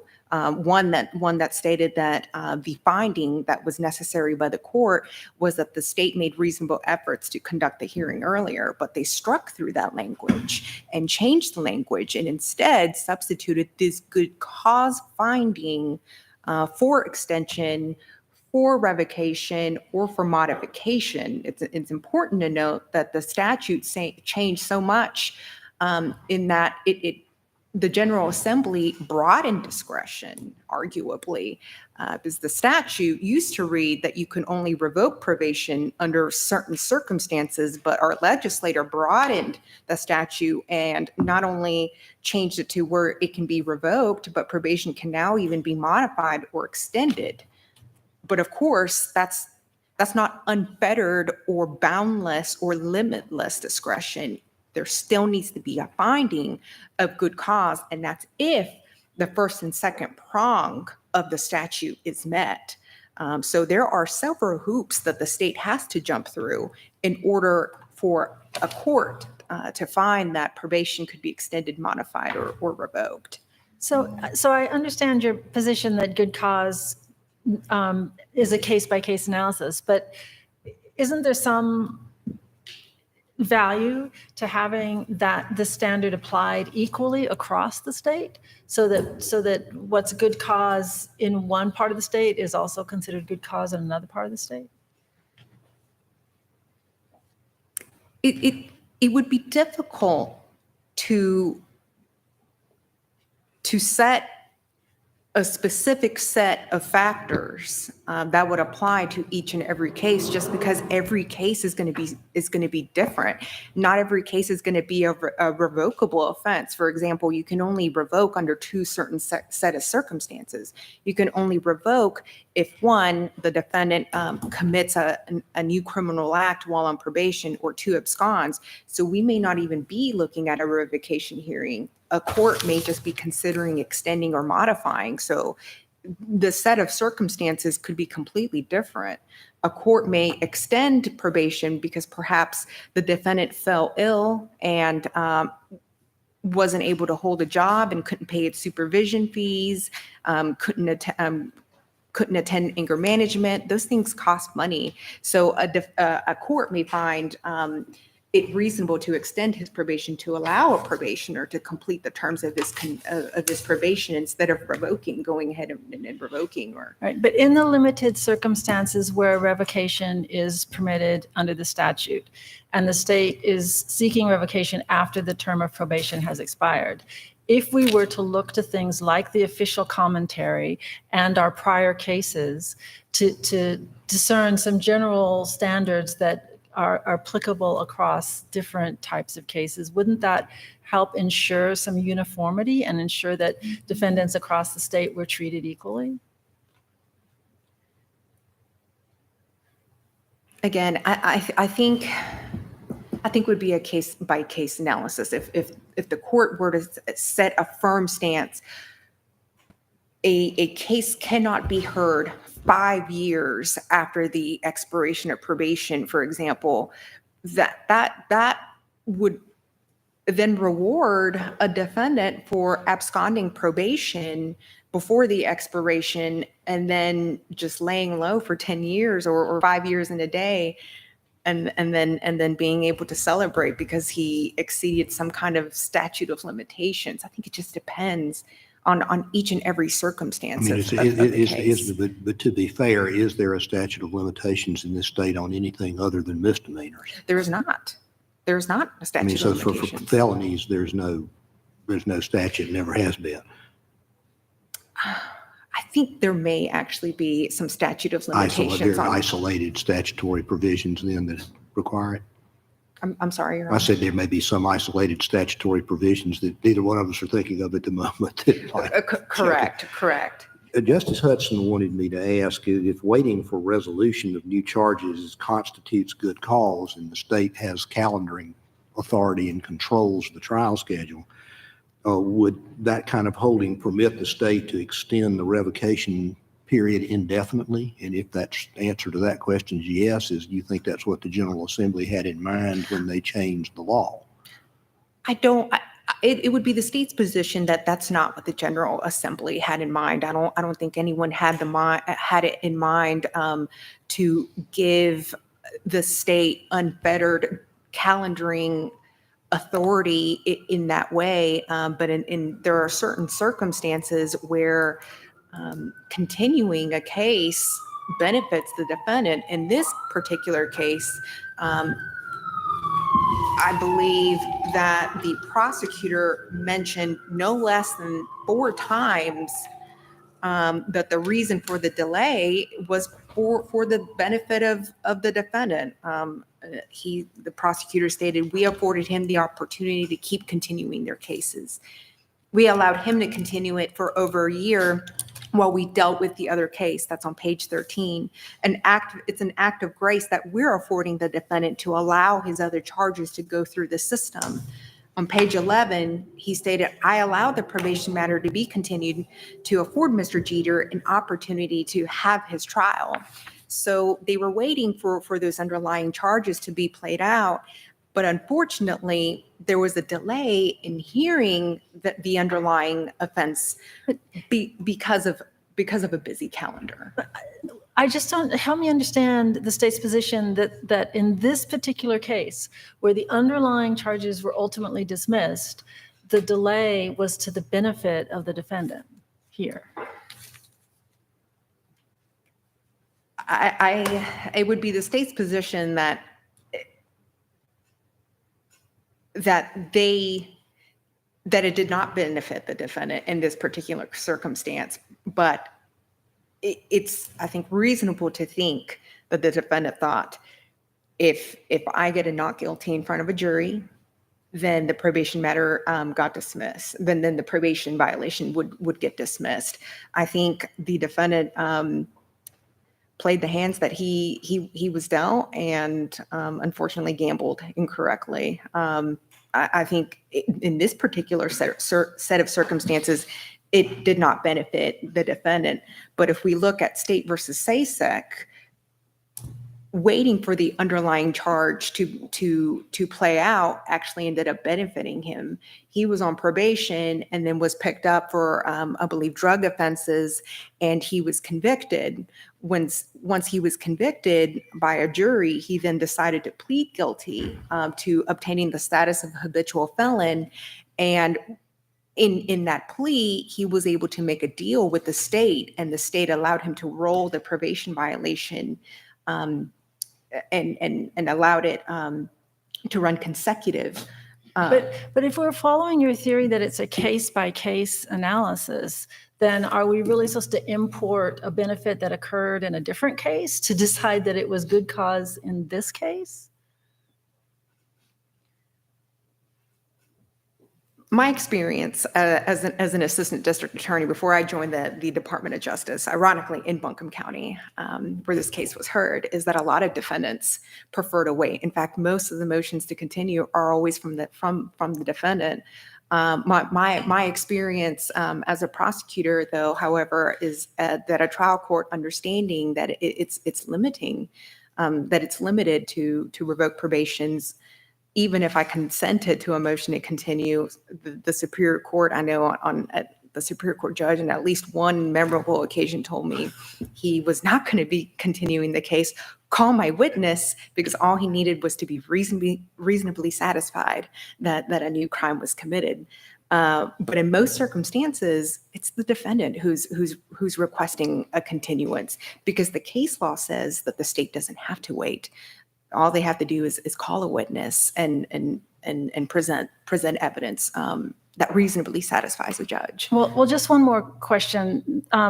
If we understand the General Assembly's purpose to be that if someone reoffends,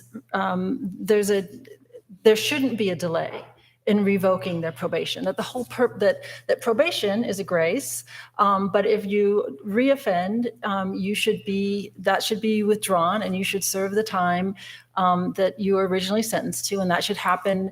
Justice should be swift and sure. If that's what is behind having a good cause requirement in the first place, doesn't it completely frustrate the legislature's purpose? Whatever the defendants may want or not want, Sure. Isn't what we are supposed to be following here is the legislature's purpose? And if the legislature's purpose was to make sure that probation is revoked in a timely fashion, don't we frustrate that by saying that it's good cause to delay until after charges are resolved? It can frustrate the intent of the legislator, and in all candor, the line of cases before us also say that the state doesn't have to wait. I think in what the state doesn't have to wait and can just present evidence that would reasonably satisfy a judge for a judge to revoke. So the line of cases and the statute, I think the intent is to speed up hearings. However, I think in the interest of judicial economy and even for the benefit of defendants, I think what the statute allows is some wiggle room. What is the standard of review that we are to employ on determining whether or not good cause existed here? The defendant argues that it should be a de novo review. However, it is the state's position that it should be an abuse of discretion review. Is the abuse of discretion review that the state touts synonymous with your view on behalf of the state that good cause should be determined on a case-by-case basis? May Your Honor repeat the question? Yeah. Is the state's position that the standard of review for us is abuse of discretion synonymous with your view on behalf of the state that this aspect of good cause should be determined on a case-by-case basis? Yes, Your Honor. It is well established that where matters are left to the discretion of the trial court, appellate review is limited to a determination of whether there was a clear abuse of discretion. And an abuse of discretion occurs when the court's ruling is manifestly unsupported by the reason, unsupported by reason, or so arbitrary that it could not have been the result of a reasoned decision. That would allow the court to review these case-by-case analyses. It wouldn't be a de novo review, but it would allow the trial court to read the record and see if the court's ruling was supported by the record and supported by the court's reason on the record. Because I mean, the statute does say that good cause must be explicit and on the record. It can't be inferred. So an appellate court would be able to read the record and would be able to review to see if there was an abuse of discretion, if the ruling of the court was supported by good reason. Assuming that you're correct that the standard of review is abuse of discretion, how would you juxtapose that against the example that my colleague Justice Irvin raised as for good cause being, for example, that the sky is blue as a reason for good cause? How would we as a reviewing court determine the difference between something that smacks of arbitrariness, such as the sky is blue, versus what the record may show in terms of good cause being established? Well, I would argue that good cause is based on all relevant circumstances and facts. Good cause will be governed by the circumstances of each and every case, and what constitute good cause depends on the circumstance of a particular case. So I know. If that's the case, then how do we, I mean, you said it would be limited to relevant circumstances. What's relevant?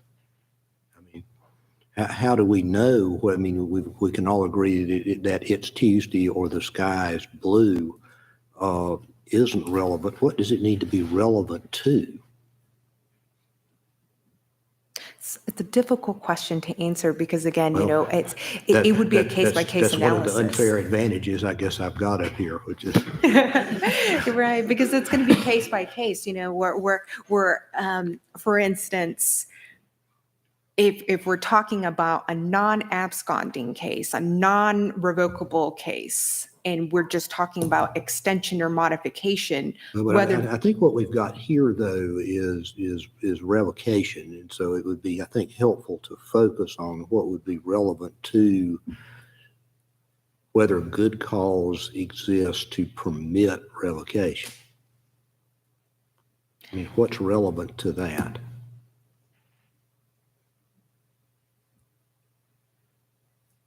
In this particular case, what was relevant is that the defendant had committed a number of new offenses while on probation. But that goes to the second prong. That goes to the grounds for, that would be true in any instance in which someone was charged with sought to have their probation revocation. You've got to have not just either absconding or commission of a new offense, but you've also got to have good cause for going ahead and hearing it after the end of the period of probation.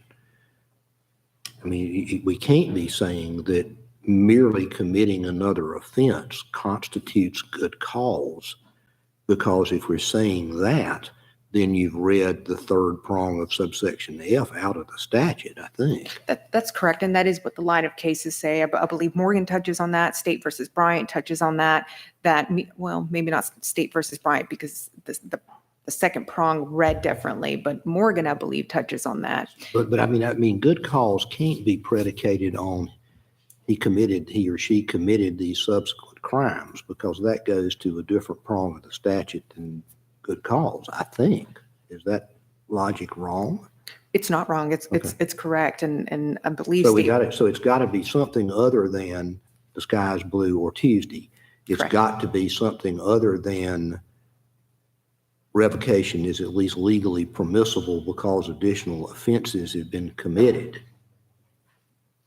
So can you help me any further as to what should a trial court do when faced with an argument that there is or isn't good cause? Well, good cause can exist for several reasons under different circumstances. Again, good cause to extend probation could exist because a probationer could not complete the terms of their probation before expiration, and perhaps the court wants to give that probationer another opportunity, another shot at probation. Because the entire purpose of probation, and if you read 1343, is to ensure that the defendant will lead a law-abiding life, and perhaps the court wants to give a defendant another shot at probation and agrees to extend probation because of certain circumstances. Like, again, maybe the defendant fell ill and needed a little more time to complete his GDE or his anger management classes or pay his court costs or supervision fees. Good cause could exist because the onset of a global pandemic that postponed hearings for weeks, if not months. I think we're going to be seeing a lot of those cases from 2020 and 2021 go through the court system because they were unable to be heard within the period of probation.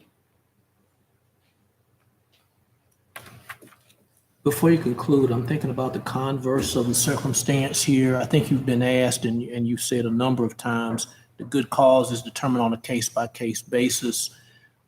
Conversely, would it always be good cause to allow probation to be extended beyond its expiration period, to allow underlying charged offenses to be resolved prior to probation violation charges being resolved? Not always. A good example of that is if a defendant is charged with violating the terms of his probation because he absconded and because he committed a new criminal offense. What the state can do is just dismiss the underlying probation violation where he committed where the defendant committed a new offense and can just proceed on the absconding. That's one way to revoke a defendant. So it's not always going to be across the bar good cause to allow a matter to play out, because there's a different avenue for revocation. So I think in the interest of judicial economy, it would make sense for the state to just dismiss the allegation that the defendant violated and by committing a new criminal offense and just proceeding on the absconding. This was not a remedy available in this particular case, however, because the defendant was not alleged with absconding. But no, to answer your question, Your Honor, it's not always going to be a reason or good cause.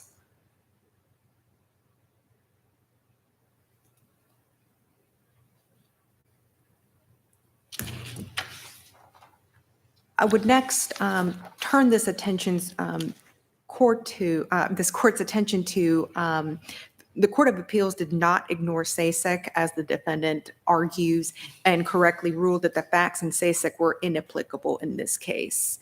In re civil penalty stands for the proposition that where a panel of the Court of Appeals has decided the same issue, albeit in a different case, a subsequent panel of the same court is bound by that precedent unless it has been overturned by a higher court. As it relates to probation, the two key holdings in SASEC are that the trial court erred when it failed to make the required explicit finding that good cause existed to revoke probation after the probation expired. And second, in the absence of the explicit finding, remand is not appropriate where the record does not contain evidence of the finding. Good cause cannot be inferred or presumed. The Court of Appeals correctly ruled that the facts in SASEC did not apply to the facts here because the court the trial court made the explicit finding that for good cause shown and stated that it was going to revoke probation. So the lower court's ruling comports with SASEC, but this court is not bound by SASEC. While the lower court's ruling complies with SASEC, it more importantly complies with this decision in Morgan. This court in Morgan perfectly summed up the issue at bar. This court in Morgan made it clear that the trial courts make a finding, when they make a finding that a probationer violated a condition of their probation, the trial courts are then required to make an additional finding of good cause shown and stated to justify the revocation of probation, even though the defendant's probationary term has expired. SASEC attempted to use the same logic this court used when deciding Morgan, the logic being that the additional finding of good cause shown and stated must be explicit and can't be inferred from the record. But SASEC cited a Bryant, and using the same analysis the Bryant court used when interpreting the old statute, the SASEC court ended up conflating two substantively different and distinct findings of fact. The logic in SASEC is sound, but the decision is flawed since it conflates two completely different standards of findings of fact. And I would ask this court to review SASEC in light of the two conflated findings of fact. And if the court does not have any more questions, then I would like to conclude and respectfully request that this court affirm the lower court's ruling. Thank you, Your Honors. Thank you, counsel. Rebuttal. I just want to touch on a couple of points. One is the state versus SASEC issue.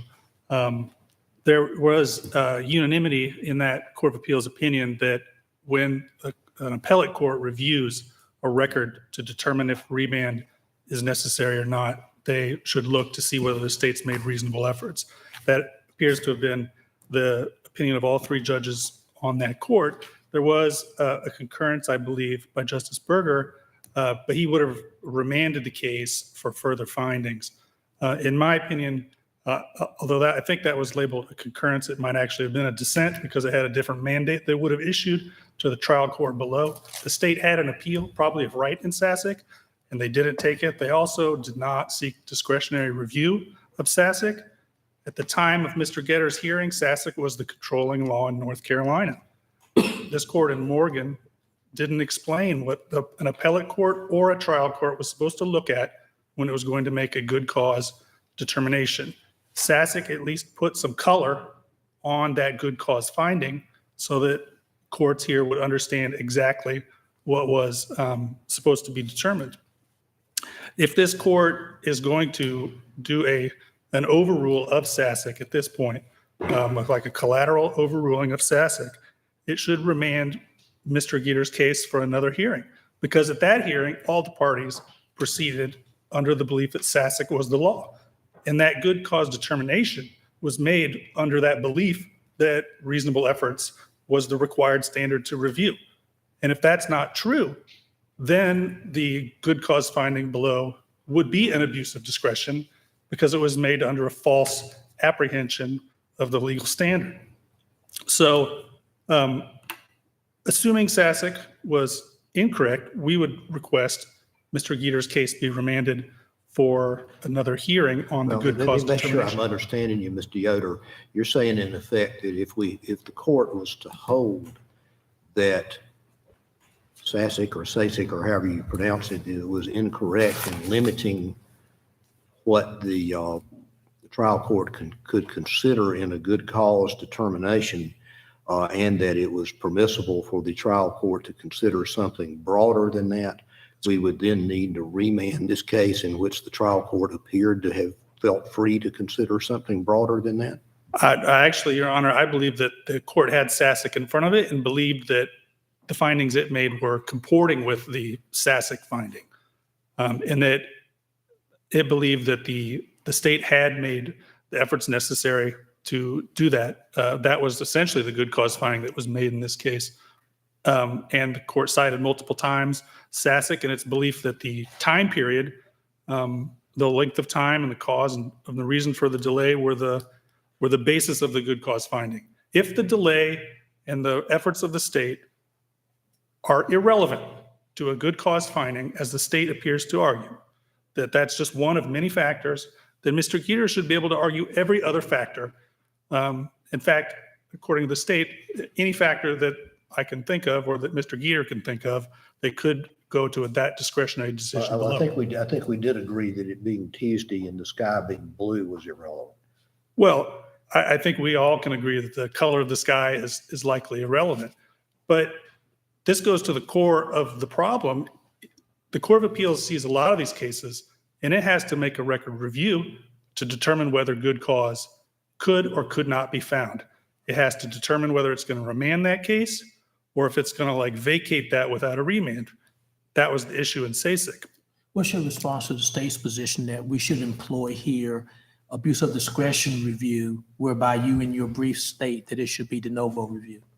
Well, I think the statute here, it's a very unique phrasing. There is no other statute that requires a good cause to be shown and stated that I could find in North Carolina. And I think that indicates that the General Assembly intended a heightened review of this particular kind of finding. Because unlike many other good cause findings by trial courts, in this one, they actually have to explain what that good cause would constitute. So you think it's an error of law that's been committed here because of the fact that it's tied to a statute in terms of what's happening here and in other probation cases?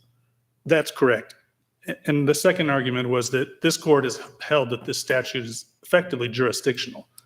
And it would be an odd statute that was jurisdictional that also allowed the trial court to decide in its own discretion whether it had jurisdiction or not over a case.